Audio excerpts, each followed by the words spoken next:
Statement? Funny, ain't Yes. it? Obvious, ain't it? It is.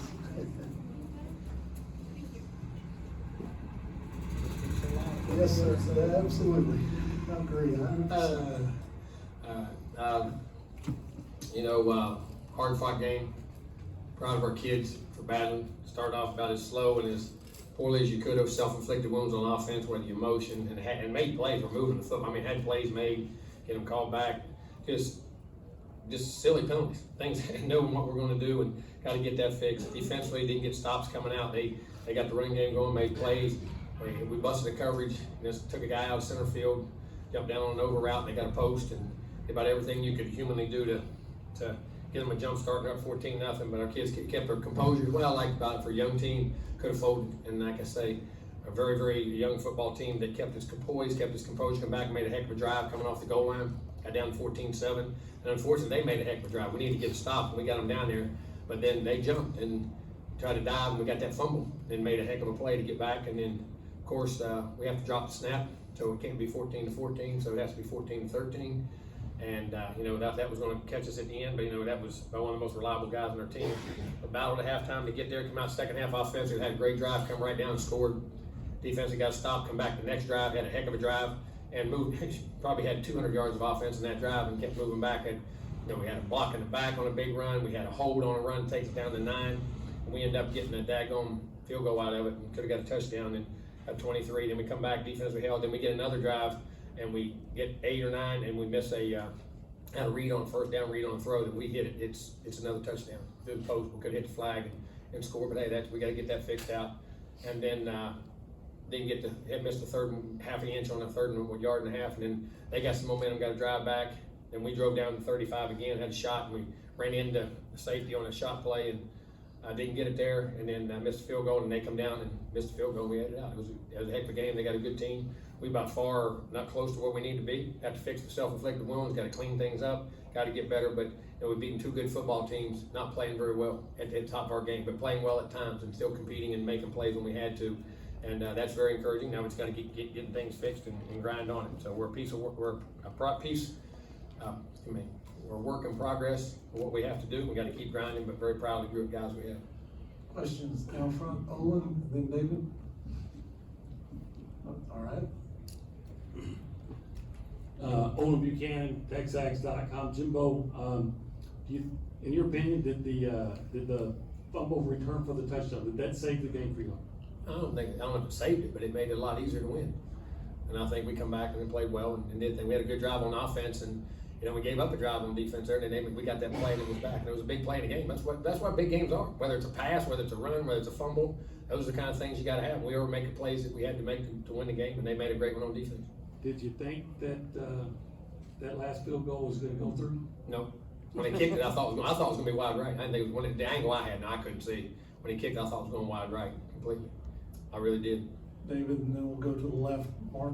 Thought ours was going to go through because he hit his big thing. Bond hit his really good. I thought he was right there. I thought when he kicked it, I thought it looked good for my angle. So my angles were bad both sides, weren't they? David Nuno with TexAgs. So the first half you had 51 yards passing. That second half, that first drive, maybe your most efficient drive of the year. How that set the tone for the game? Well, it just made it. We hit things. We had them in the first half. We had the penalties. Then we had a wide open post route. We just missed. I mean, we just didn't make the play on it. We had that one for another 60, 70 yards. When we had things there, we had a rail route. We had a couple things there. We'll get better on it and just keep grinding. Go to the left, Mark, and then to the right, Travis, and then Cedric. Mark Passwaters with Rivals. Just hoping you could comment on Devon's game tonight and the play of the offensive line, and especially in run blocking. We did. We're getting better in the run blocking. We're getting better in good reads. Max did a good job getting sitting out of the right plays, checking a lot of those plays were checked, and he got it there. And Devon's Devon. That's who he is. How'd he play? That's Devon.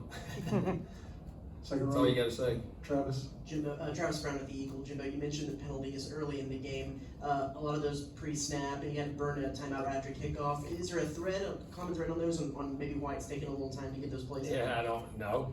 Just the same play, 15 plays. Knew what was going to be in, just lined up. And then a guy not in the urgency to go get set when you bring in motion. You got to get set. Didn't happen. And didn't get lined up on the right side, and know exactly how we're going to run it. Just maturity, and that's just keep drilling them and drilling them and drilling them, and then relaxing in the game. It's not discipline. As much as anything, it's anxiety and nerves. I mean that, from them young guys. They got to just relax at the beginning of the game and get their poise and go play. And they're wanting to do things so fast, it's got to let things slow down. Be quick, but don't hurry. And it'll happen. Do you have any idea of the extent of Smith's injury? No, I don't. Stay on the right side on the aisle, Cedric. Hey, Jimbo, Cedric Golden, Austin American Statesman. What changed in the third quarter? You guys came out and really took over the game, went down and scored, and then got a 3-and-out. Then got another drive, down, drove again, then drove again. It was this thing called execution.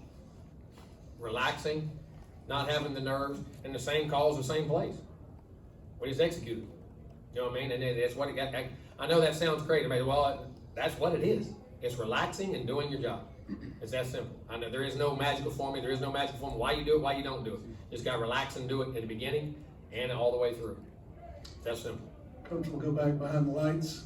Coach, you mentioned it a little bit earlier in the press conference, but Max specifically, what impresses you about how he's able to lead this offense? Well, he's getting better and better at it. And there's some, and he's scrambling, he's tough. He makes some great runs and scrambles. His heart's big. He plays hard, plays tough, and he's still learning it. And there's still a lot of things. I mean, he can even do better. And I'm not trying to criticize him in any way. There's some throws and some plays we had there that he knows it, and some reads that we got to keep going over and over and over. And he'll get used to the guys and the players and those guys in the game. And the guys around him have to run them just like they're supposed to run them. But he did a great job managing the game. The run checks, a lot of those big runs he checked and got us out of one play, got us into another, what we were trying to do. And he just gets better and better. And he's a real competitor. He's a very high quality young man.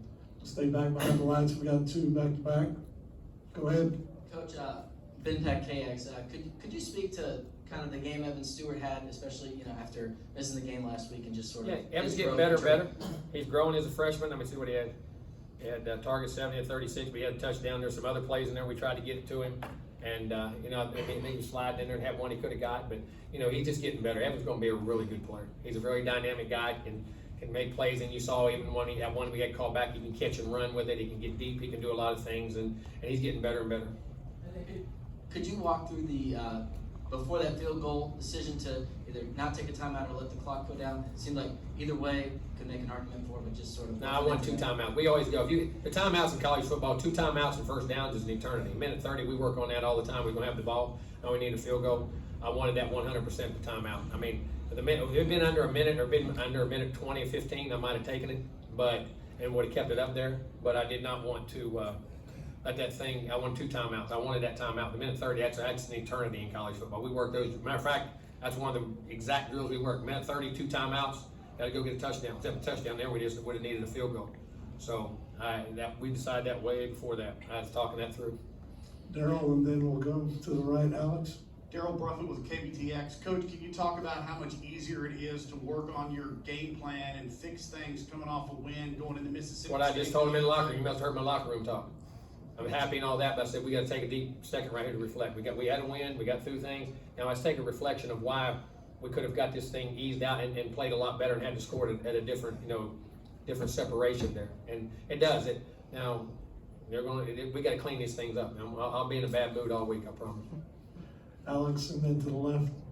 Hey, Jimbo down here. I'm sure you've seen a lot. You want to go back to the fumble. I'm sure you've seen a lot in your coaching career, but have you've seen a fumble recovery like that where the guy pretty much takes it from another guy who scored? Mm-hmm. You just game long, yes, I have. I mean, you do. I mean, you see it like that and flips and options, and I know that sounds crazy, but I've had those things happen lots of times. Well, and what'd you say to Damani after he got back on the sideline? Well, really, the fumble recovery was when it came down. I mean, it bounced and we got it. I mean, the ball went flying back, and then we got the catch. Yeah, Tyree got it, then we pitched it back. But yeah, I have. I mean, I know that sounds great, but I have. Well, that was on our side. We'll go down front to the left, and then on the third row on the aisle. Cole Thompson, FanNation.com, Jimbo. When you look back at Max Johnson, and especially because his dad played in this stadium before and he played for the Cowboys, how important is it, or how monumental of a moment is this for him just to celebrate and then be able to pick up a win as well? Well, it's another great win when you're a quarterback and then be able to lead your team. That's what it's about. I mean, no matter where it's at, matter if it's in a parking lot. I mean, your team wins and you have a big part of it. You made plays, he changed the game and did the things he had to do, and he's continued to grow and love Max, and he's going to get better and better. And then, not to bring up adversity, but back-to-back top 15 wins. Do you think that maybe losing to a team like Appalachian State puts a little bit more fire underneath the team's butt? I don't know if it puts any more fire, it wakes you up, but I told him, thank God we had those 2 teams. Thank God we got Mississippi State next week, because it's going to be the same way. Going over there and playing them, Their defense, what they do on defense is they pain in the tail. Offensively, they're a pain in the tail because they're no huddle, throwing that ball around 40, 50 times. I think Rogers threw 5 or 6 touchdowns today. They'll be ready to play, and they're a tough place to play. And listen, you jump in this schedule, in this schedule we have in this league, you'll get humbled real quick. So you know we had great opponents, which made us step up and play. Third row on the right, and then we got time for 2 more down front. Jimbo, Laurie Wasserman with The Athletic. Was just wondering, you mentioned this in your opening statement about being down 14 and having a young team that comes out a little bit, nervous or whatever. When you look at the way that you guys responded to that, when it could have gone a different direction, can you, when you There's look heart and character in these guys, and there's want to, and there's competitiveness, and there's talent. They can make plays. We just have to learn to be consistent and learn to take a deep breath and let one play come at a time and just do our job and go the next one and the next one and not get outcome oriented and not want to do too much too early. You know what I'm saying? And just play the play in front of us, because when they do their job, their ability comes out and they really play well, and you can see what kind of football team they have a chance to be. And that's just an educational thing that we got to continue to harp on and get better on. And we got to make sure the practice starts fast, that we get the execution early in practice, and we get execution late in practice. We got to harp on those. And when they don't, I got to stop it and say, hey, this is what I'm talking about. This is what's happening. This is what's here, and try to educate these young kids as much as I can. Not to be overly philosophical. No, it's all right. Is this the type of moment or the type of response that a team needs? Yes, You know what I mean? there's no doubt. You can learn some valuable lessons this week, last week, all the things that happened. I mean, there's 1, 2, 3 weeks ago we didn't make those plays. We had plays to make, had a kick to make, could have made it, but we could have been sitting there undefeated and be top 5 in the country, and everybody and still be the same football team. You know what I'm saying? And we learned to gut it out. Now I'd rather been that way, but at the same time, from your standpoint, we wouldn't have made us a better football team. You know what I'm saying? We're finding out about ourselves a lot right now, what we're trying to do, and these kids have fight and grit. Now, what we got to find out, we got to eliminate those things in the beginning, and that's the challenge they have to have right now. Down front, David, and then Olin, you'll wrap us up. Jimbo, can you talk about the emergence of Donovan Green? 3 huge catches for you today. Well, he's just growing and growing more and more, and you can see him evolving and getting again, some of these young freshmen, you want to play, but you got to make sure you don't ask him to do too much too early. And we're trying to feed him in there, and he's getting better and better. And that catch he made on 3rd down, that one that got out there, and then the one the first drive, he made a catch and run. And you can see what he's capable of. And we have some other good young tight ends too, but he's starting to play really well right. And Max Wright did a good job to do. Great job. All right, Olin. And Jimbo, I wanted to ask you, at the end of the half, you looked like you were contemplating trying maybe a 60-yard field goal. I was. Why did you change your mind? Well, because they didn't. I noticed they didn't have the return team on, so I didn't mind it.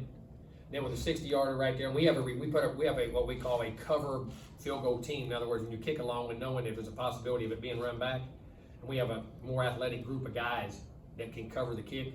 And I sat there and said, you know what, we're 14-13, we're lucky to be here. We don't need to do something stupid right here, and the odds of making that kick aren't great.